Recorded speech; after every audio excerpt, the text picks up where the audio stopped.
Baik, kita lanjutkan kembali materi alkil halida. Jadi, selain pembuatan alkil halida, yang perlu dipahami adalah tentang reaksi-reaksi alkil halida yang mungkin terjadi. Di antaranya adalah pembentukan reaksi Grignard. Jadi ini adalah reaksi alkil halida atau RX dengan magnesium dalam ether atau dengan tetrahidrofuran. Produknya adalah RMGX, yaitu senyawa organometalik atau kita biasa menyebutnya organologam.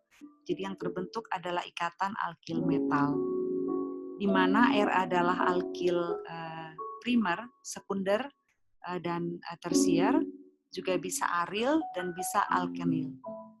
Nah, untuk reaksi Grignard ini penemunya adalah beliau bernama Grignard, seorang Nobelian bidang kimia, di mana fungsi dari reaksi Grignard ini nantinya adalah digunakan untuk berbagai keperluan industri, terutama karena terbentuknya ikatan-ikatan karbon di antara beberapa reaksi dengan adanya bantuan reaksi Grignard.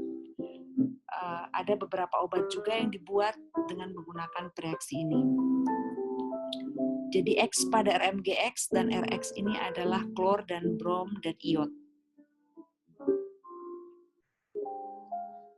Jadi kalau kita perhatikan pada rumus ini, bromoheksan kemudian ditambahkan dengan magnesium dalam ether, nah itu akan membentuk heksil magnesium bromid.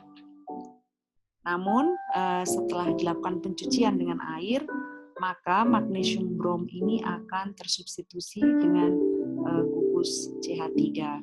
Dan ini akan mengubah senyawa yang tadinya bromoheksan itu akan melepaskan total bromo, lalu akan menjadi heksan. Manfaat dari reaksi-reaksi ini tentu RMGX berlaku sebagai R, jadi dia mengadisi gugus karbonil. Kemudian RMGX ditambah H3O+ itu akan menjadi RH.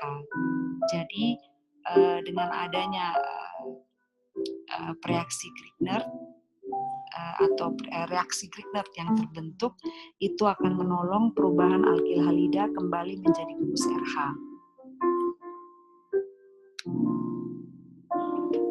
Kemudian alkil halida bereaksi dengan nukleofil dan bas.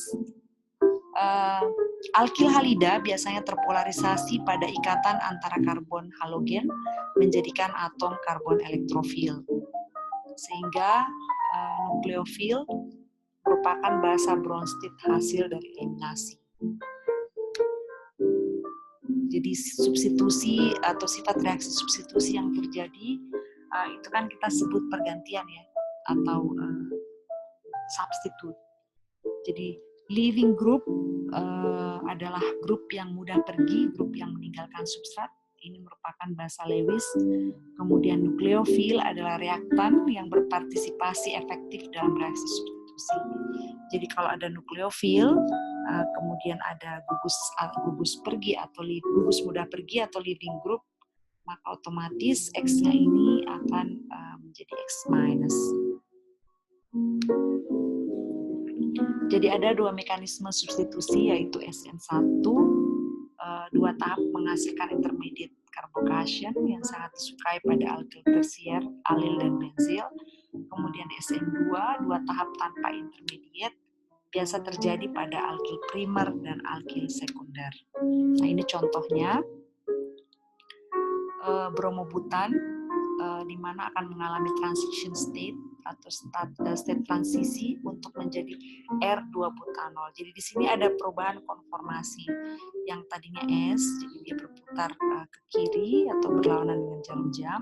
Nanti ketika ada transition state atau penyerangan nukleofilik, maka stereokimia dari S ini akan berubah menjadi R atau berputar searah dengan jarum jam.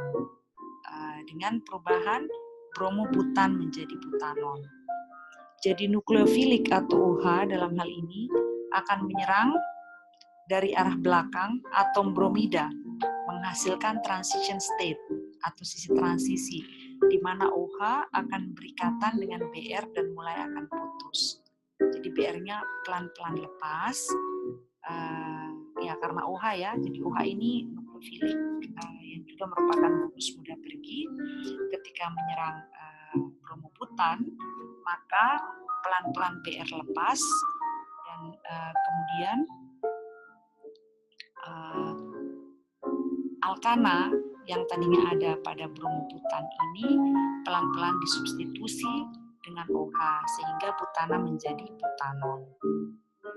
Jadi dalam reaksi ini terjadi reaksi inversi pada karbon pusat reaksi. Jadi karbon pusat reaksi inilah yang diinversi. Kemudian akan mengikuti reaksi orde 2.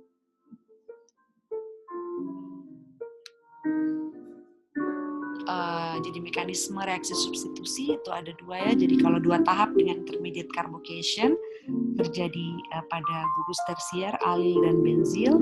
Kemudian kalau SN2 hanya 1 tahap tanpa intermediate berlangsung pada primer dan sekunder.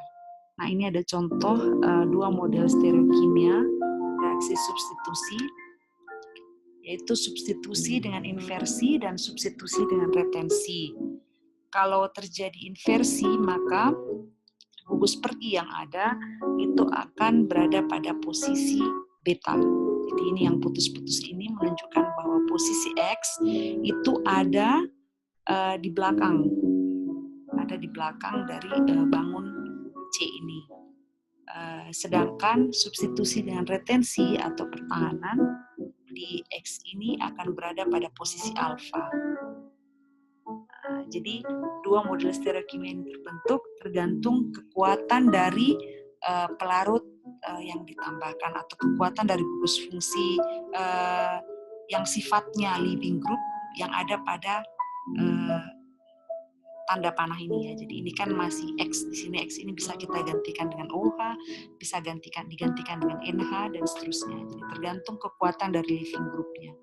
Semakin mudah senyawa tersebut meninggalkan gugus utama, maka itu semakin tinggi kekuatan atau kereaktifan dari gugus living group tersebut. Nah, untuk kinetika, kecepatan reaksi atau kecepatan habisnya bahan baku itu bergantung pada gugus living groupnya, di mana Rx adalah konsentrasi CH3Br yang ada di sini, kemudian OH adalah konsentrasi OH dan K adalah konstanta. Suatu kecepatan reaksi substitusi yang dipengaruhi oleh substrat dan pereaksi disebut reaksi orde 2. Nah, reaksi melalui transition state seperti pada slide sebelumnya itu melibatkan reaktan dan substrat bersama-sama, di mana kedua reaktannya itu bekerja bersama-sama. Jadi yang diserang adalah daerah C pusat dan prosesnya itu adalah inversi.